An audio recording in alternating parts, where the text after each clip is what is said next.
हाम्रा अमल लामाज्यूलाई पनि आन्तरिक हृदयबाट धन्यवाद। जोरदार तालीको साथमा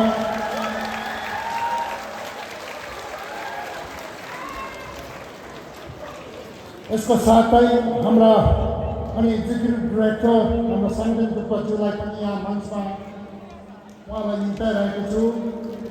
त्यसरी नै उत्तर पूर्वी निर्वाचन समिति प्रशासनको प्रतिनिधित्व अनि हाम्रा उनीहरूको तर्फबाट उहाँलाई पनि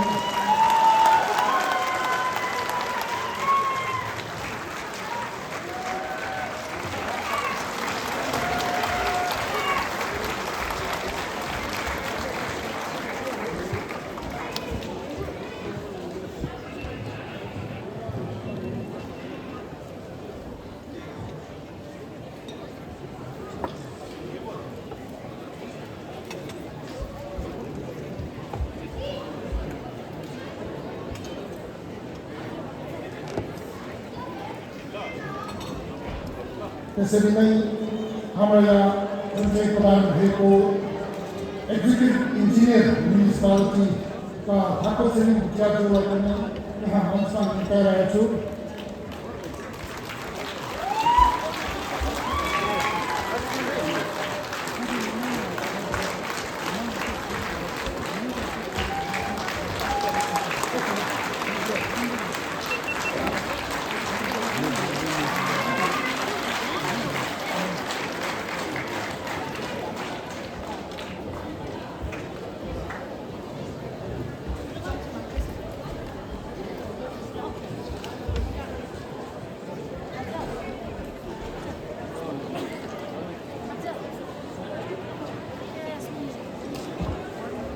अब समयको अभावले गर्दाखेरि ज्यादा लम्ब्याउन जान्दिनँ र त्यसैले गर्दाखेरि अब छोटकरीमा हजुरहरूलाई यो कार्यक्रम यसरी सुनाइरहेको छौँ र यसको बादमा तपाईँहरूले एकदम प्रतिज्ञा साँचेर बस्नुभएका आजको यो जुन चाहिँ पवन दलज्यूको 90 वर्षको पवन जन्म जयन्ती भव्य रूपमा यहाँ दार्जिलिङको गोर्खा रङ्गमञ्च भवनमा जुन चाहिँ आयोजन भइरहेको यस सभा शिरोमणिको रूपमा पधार्नुभएका हाम्रा जिटिए अध्यक्ष यानी गोर्खाल्यान्ड क्षेत्रीय प्रशासनका अध्यक्ष माननीय अनि हाम्रा अनित थापाज्यूलाई दुई शब्द आजको यो जुन चाहिँ पवन जन्म जयन्तीमा राखिदिनु हुन आन्तरिक हृदयबाट उहाँलाई यहाँ मञ्चमा निम्ताइरहेको छौँ र जोरदार तालीको साथमा उहाँलाई सुस्वागत जनाइदिनुहोस् भन्ने अनुरोध गर्दछु।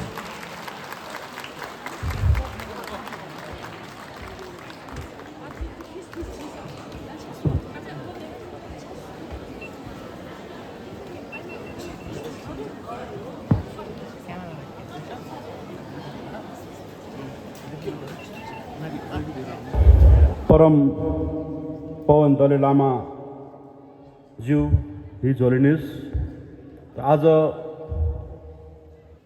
उहाँको यस जन्मदिवस समारोहमा तपाईहरुले मलाई पनि सौभाग्य दिनुभयो।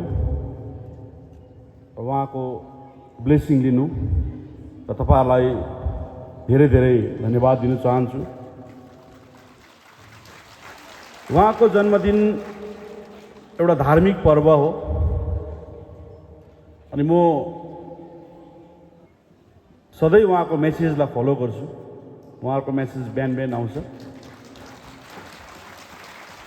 अनि त्यो मेसेजले म जुन गोरेटोमा हिँड्छु मलाई एउटा एनर्जी दिन्छ, पोजिटिभ रेज दिन्छ। कोही बेला म कन्फ्युज हुँदाखेरि म बाटो देखिन्छ मेरो र उहाँको विषयमा अब साह्रो लामो बोलिरहनु मैले मिल्दैन। उहाँ एउटा धर्मगुरु हो र धर्मगुरुको विषयमा उभिएर बोल्नु भनेको मलाई साह्रै शोभा दिन्छ जस्तो लाग्दैन। उहाँ एउटा अनर भगवानको रूपमा हामीले सबैले मानेको छु अनि उहाँ टिबेटन कम्युनिटीको मात्रै नभएर अहिले संसारभरिको एउटा धर्मगुरु भएर उहाँले मेसेज दिनु भइरहेको छ र उहाँलाई सबै धर्मावलम्बीले उहाँलाई रेस्पेक्ट गर्छ, मान्छ र उहाँको जुन मेसेज उहाँले फलो गर्नुहुन्छ, जुन उहाँको एउटै मात्रै मेसेज, शान्ति भन्ने मेसेज छ, जुन उहाँको शान्तिको मेसेजले संसार चलिरहेको छ। त्यो मेसेज मात्रै हामीले लिएर अगाडि बढ्यौँ भने हामी प्रोग्रेसिभ पनि हुन्छौँ, अगाडि पनि बनिन्छौँ। र आजको संसारमा एउटा युग पुरुष हो उहाँ, र यस्ता युग पुरुषको जन्म दिवस म आफूले तपाईँहरू माझ मनाउनु पाउनु, अनि उहाँको आज बर्थडे केक मैले काट्नु पाउनु भनेको सायद पूर्व जन्ममा मैले कुनै दिन राम्रो काम गरेको थिएँ। अनि तपाईँहरूले सायद मलाई सबैले राम्रोसँगले चिन्नुहुन्छ। जुन मैले 2017 देखि आफ्नो एउटा यात्रा तय गरेँ, त्यो यात्रा गाह्रो थियो मलाई, अनि धेरै सहायता गर्नुपर्ने यात्रा थियो, अनि अहिले पनि सहनुपर्छ मैले। तर सहनशीलता र शान्तिले चाहिँ केही नभए पनि हाम्रो जिटिए क्षेत्रको मान्छे आनन्दले बस्नु पाइरहेको छ, अनि यसले उन्नति पनि लिएर जान्छ। त्यही कारण म परम पूज्य दलाई लामालाई किन फलो गर्छु भने उहाँको मेसेजमा जहिले पनि केही न केही ठुलो मिनिङ हुन्छ। आज पनि उहाँको एउटा मेसेज थियो, तपाईँहरू सबैले पढ्नुभयो। त्यो मेसेज पनि यस्तो, यही आजको उहाँको बर्थडे समारोह दार्जिलिङकै लागि एउटा मेसेज थियो। त्यो मेसेजमा ठुलो कुरा छ, हामीले त्यसलाई फलो गर्नु सक्यौँ भने। र केही नभए पनि उहाँले भनेको कुरा हामीले शान्ति मात्रै हामीले राख्यौँ भने सबै कुरो बिस्तारो बिस्तारो बिस्तारो हुँदै जान्छ। र उहाँलाई हामीले मानिसकेपछि उहाँको कुरा पनि मानौँ, उहाँले भनेको बानी नाम मानौँ। उहाँलाई भनेको बानीले हामीले फलो गऱ्यौँ भने हामी बसेको जग्गा आफै स्वर्ग भएर जान्छ। त्यही कारण तपाईँहरूलाई याद छ, पहाडमा डिस्ट्रक्टिभ पोलिटिक्स हुन्थ्यो, कन्स्ट्रक्टिभ पोलिटिक्स हुँदैन थियो। सो 2017 देखि हामीले कन्स्ट्रक्टिभ पोलिटिक्स थालेको छौँ। कसैलाई नबिजाउने, कसैलाई नबन्ने, कसैलाई गाली नगर्ने, बरु सहने म जति सक्छु टलरेट गर्ने। मैले सहँदाखेरि हाम्रो क्षेत्रको मान्छेहरूले सुख पाउँछ भने जति पनि सहनु सक्छु। म धेरै धर्मगुरुहरूको बानीलाई म फलो गर्छु। म हुन त अब साई परिवारबाट, साई डिभोटी हो, म साई परिवारबाट बिलङ गर्छु। अनि हाम्रो साई परिवारमा सबै धर्मलाई मान्नु भन्ने हाम्रो मेसेज छ, र हामी सबै धर्मलाई मान्छौँ। र हामीले आज यस उहाँको जन्मदिनमा जुन उहाँले मेसेज दिनुभएको छ, त्यो मेसेजलाई चाहिँ हामी यहाँबाट निक्लेर त्यो मेसेजलाई हामीले इम्प्लिमेन्ट गर्ने प्रयास गरौँ उहाँको मेसेजलाई। र सबैभन्दा ठुलो मन्त्र उहाँको शान्ति हो, र हामीले यो शान्तिलाई चाहिँ हामीले यसलाई जहिले पनि कायम राख्नु। हामी शान्तिलाई कायम राख्यौँ भने हामी अटोमेटिकली प्रोग्रेसिभ हुन्छौँ, राम्रो विचार आउँछ, राम्रो सोच आउँछ। अरूलाई कसैलाई हामीले नराम्रो नभनौँ, बरु नराम्रो गर्दैछ भने हामी अलिकति टलरेट गर्दाखेरि टलरेट हुन्छ भने र त्यसलाई टलरेट गर्नु सिक्नु। र तपाईँहरूलाई सबैलाई धेरै धेरै शुभकामना। र हामी यस परिवारमा आज आएर तपाईँहरूसँग उहाँको जन्मदिन आज एउटा धार्मिक पर्व हो, र यस पर्वमा म आफूलाई तपाईँहरू माझ पाउँदा म धेरै धेरै गर्वित ठान्दछु। अनि तपाईँहरूलाई पनि धेरै धेरै धन्यवाद। र मलाई यस्तो एटलिस्ट तपाईँहरूको राम्रो राम्रो ठुलो धार्मिक पर्वहरूमा मलाई पनि तपाईँहरूलाई आगामी दिनमा तपाईँहरूले मलाई निमन्त्रणा दिएर आशीर्वाद लिने पाउने मलाई एउटा सौभाग्य दिनुहुन्छ भन्ने आशा गर्दै मेरो सानो 2 वचन यहीँ समाप्त। धन्यवाद।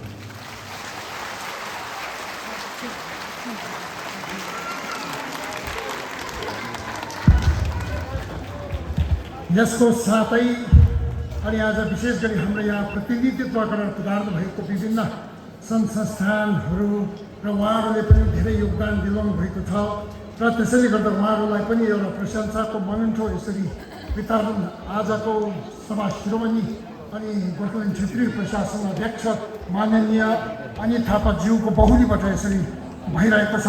र सर्वप्रथम म यहाँ निम्ताउन चाहन्छौँ र श्रीमान सम्रुख डुक्पाज्यू, उहाँ इन्डो टिबेट फ्रेन्डसिप सोसाइटीको अध्यक्ष हुनुहुन्छ, उहाँलाई यो मञ्चमा निम्ताइरहेको छु।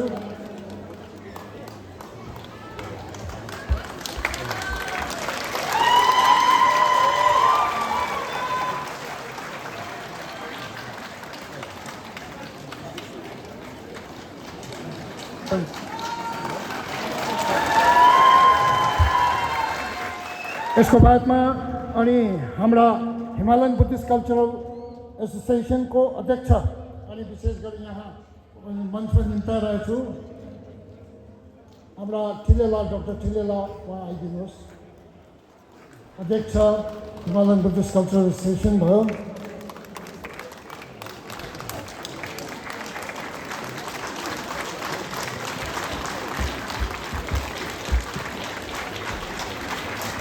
यसको बादमा हाम्रो किर्दुचुको अध्यक्षलाई पनि यहाँ मञ्चमा निम्ताइरहेको छु सुरिन्दरज्यू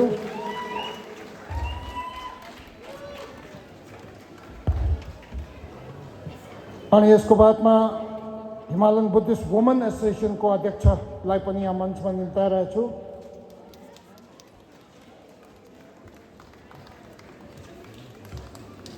यसको बादमा हाम्रा अध्यक्ष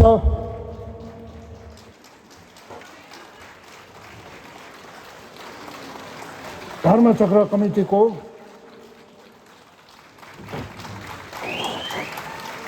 Himalayan Buddhist cultural association woman एसोसिएसनको अध्यक्ष मञ्चमा हुनुहुँदैछ यसको बादमा हाम्रो धर्मचक्र कमिटी दार्जिलिङको अध्यक्षलाई पनि यहाँ मञ्चमा निम्ताइरहेको छु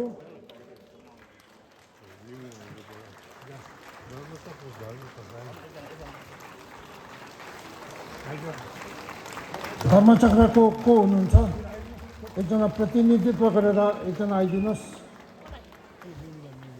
धर्मचक्र कमिटी त्यसरी नै president Tamang association all India Tamang Buddhist एसोसिएसनका अध्यक्ष अनि हाम्रा किरण डोङलाई पनि यहाँ मञ्चमा निम्ताइरहेको छु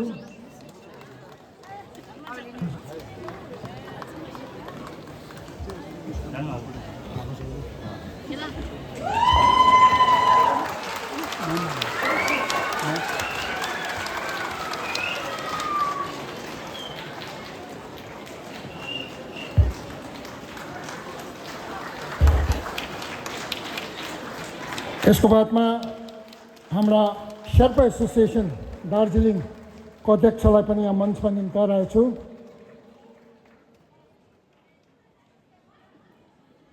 त्यसको बादमा वलुङ एसोसिएसन घुम दार्जिलिङको अध्यक्षलाई पनि यहाँ निम्ताइरहेको छु एकजना घुम वलुङ एसोसिएसनको प्रतिनिधित्व गरेर एकजना कोही पनि आइदिनुहोस् मञ्चमा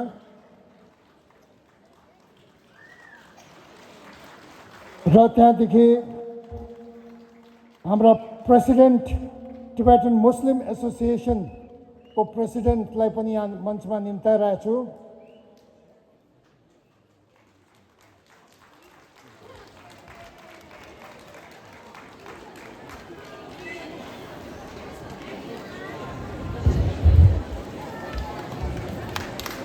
टिबेटन मुस्लिम एसोसिएसन दार्जिलिङको अध्यक्षलाई पनि यहाँ मञ्चमा निम्ताइरहेको छु यसको बादमा यल्मो बुद्धिस्ट एसोसिएसनको अध्यक्षलाई पनि यहाँ मञ्चमा आइदिनु हुन अनुरोध गर्दछौँ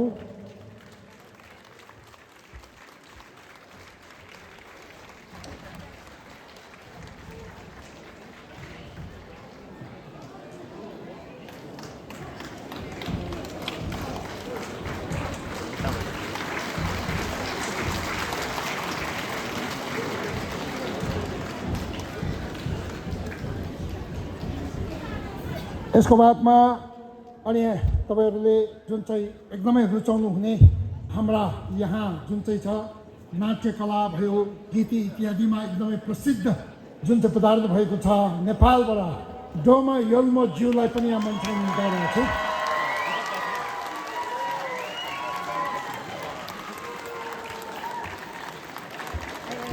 प्रेसिडेन्टले सबैलाई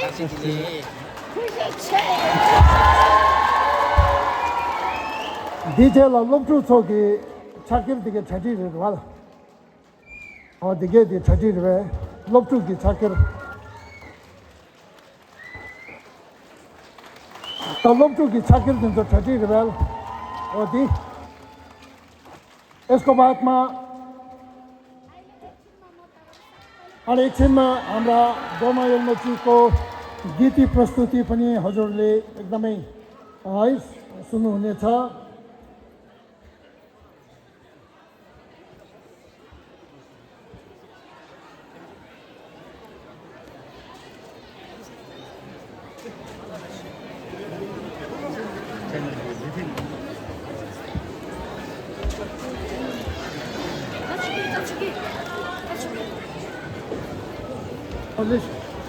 Voilà.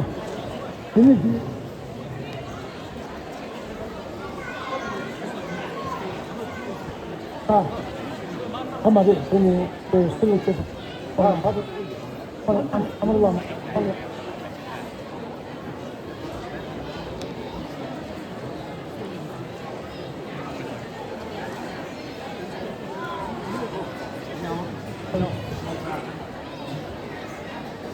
अनि यसको साथमा हाम्रा गोर्खाल्यान्ड क्षेत्रीय प्रशासनको मुख्य सल्लाहकार अमर लामाज्यूलाई यहाँ मञ्चमा निम्ताइरहेछु।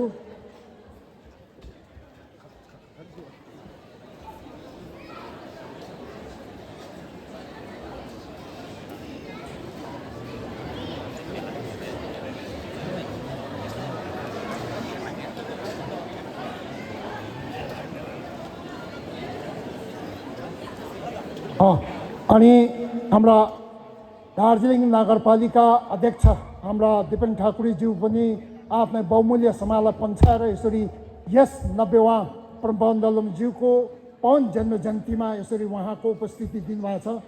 उहाँलाई मञ्चमा निम्ताइरहेछु र यो हाम्रा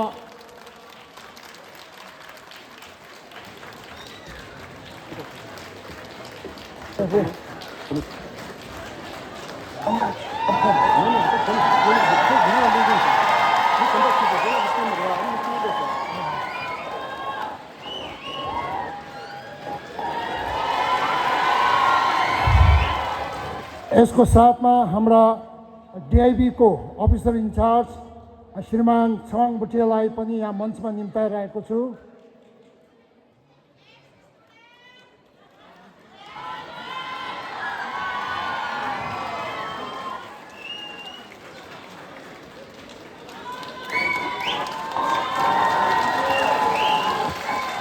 अब तामाङ बुद्धिस्ट एसोसिएसनको अध्यक्षलाई पनि यहाँ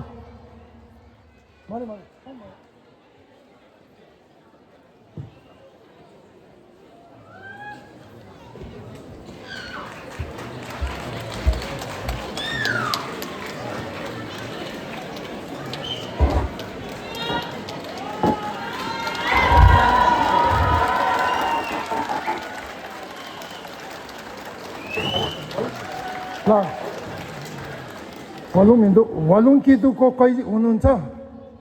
वलुङकिदुको एकजना प्रतिनिधित्व गरेर आइदिनुहोस्। वलुङकिदुको